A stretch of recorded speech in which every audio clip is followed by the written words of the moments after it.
A lot of games get a decent amount of fan games. It's a way of showing appreciation of whatever it's based on. And there are so many out there that have gotten incredibly popular. And in some cases, they're the thing keeping a community alive. Allowing fans to expand on your universe boosts the longevity of your game. Not only that, it puts some eyes on some up and coming developers. So what would cause a fan game to be taken down? Passion projects with years and years of effort put into them being spat on by the creator it's referenced from. In what world would anybody have a good reason to take down a fan game? Maybe it's copyright infringement, or greed, or even just them wanting their version to be the only one out there. So I've gathered up some fan games, and we're gonna look into why each of them were banned.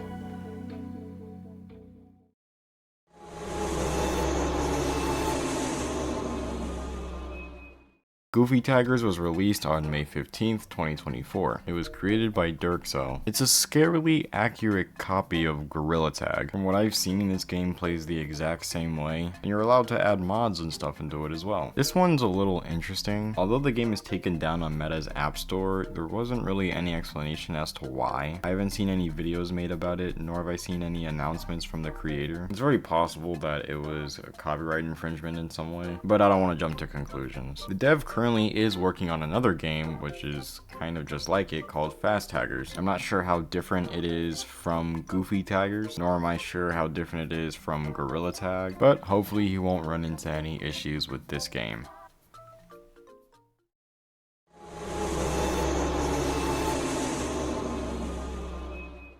Pokemon Uranium was created by the Uranium team.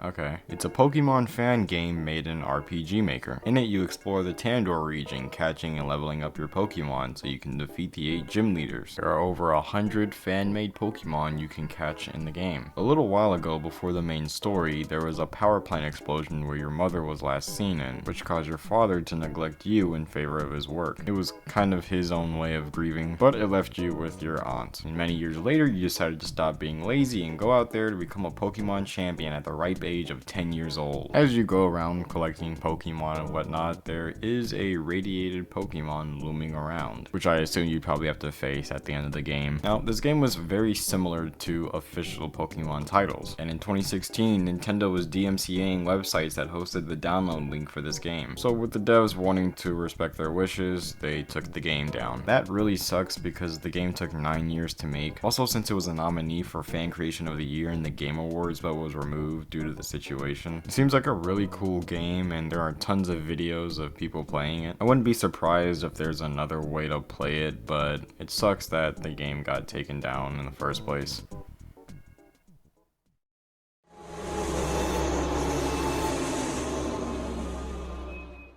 Jollibee's Phase 1 was created on April 21st, 2022. It was a Fnaf fan game based off the Filipino restaurant Jollibee's. It was created by Ivan G. Ivan G is also the creator of the popular fan series Jolly, which is another Jollibee's-like fan game. The game takes place 20 years after the closure of the restaurant due to a man giving all the children food poisoning. The game starts off a little like Sister Location, where there's a bunch of areas for you to explore before you reach the office, which is an interesting touch. The entire Jollibee's crew appears in the game. Popo, Yum, Twirly, Hetty, and of course, Jollibee. The game is what you'd expect any other FNAF fan game to be, a survive the night style horror game where you check the cameras and keep the animatronics out. But it's really, really good. The intro scene, for example, is really awesome, and the story is pretty intriguing. In terms of the mechanics, it's okay. There are some points where it can get frustrating, but for the most part, it's fine. There's even a second game called Jollibee's Phase 2. Now, this game obviously infringed on Jollibee's copyright. The lawyer of the actual establishment sent the DMCA. They thought it would ruin the image of Jollibee's, which is dumb since the company is worth so much. A mere fan game isn't going to taint the image of your brand, but at this point I'm not even surprised. There was a third game in the works, but that had to get cancelled. So in the end, I guess they got what they wanted. It sucks this happened. Ivan is a really good game developer. At the very least, this was a side project, so you didn't have to worry too much.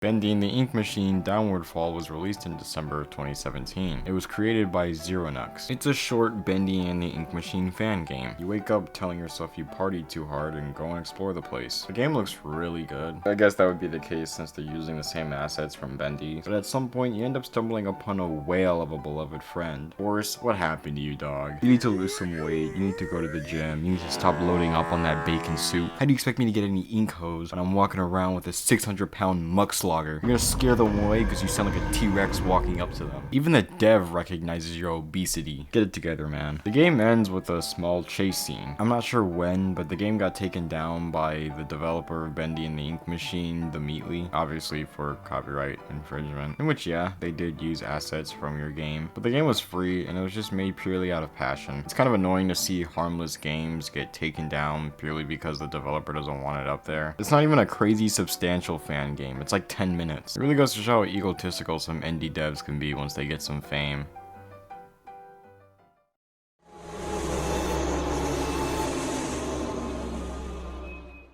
No Mario Sky was released on August 30th, 2016. It was created by ASMB Games. It's a platformer themed as No Man's Sky, and you, Spaceman Finn, have to travel to different planets looking for Princess Mango. On that planet there are coins to collect and monsters to stomp called Moombas. There's also a cool little rocket ship you can control when you go from one planet to another. There isn't much to it after that. Nintendo DMCA'd it, which caused them to change the name to DMCA Sky, which in my opinion is a banger move. Now, this isn't completely removed since you can play this game on itch.io, but there's another game they made just like it with more content called Deep Sky. This was just a Nintendo moment, but I'm glad they were still able to keep the game up.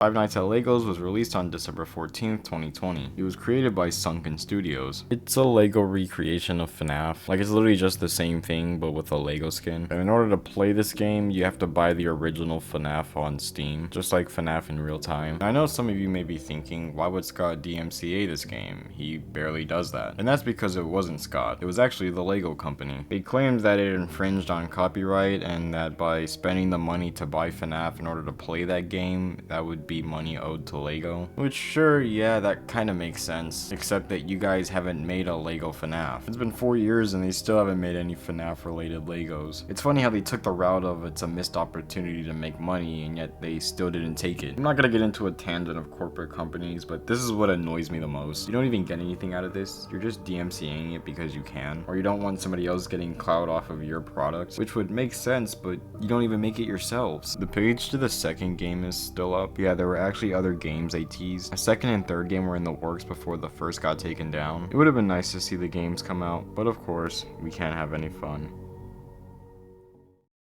There aren't too many fan games that get taken down, which means it was for a really good or really bad reason. But hopefully some companies can eventually become a little more lenient and we can also appreciate the ones who are.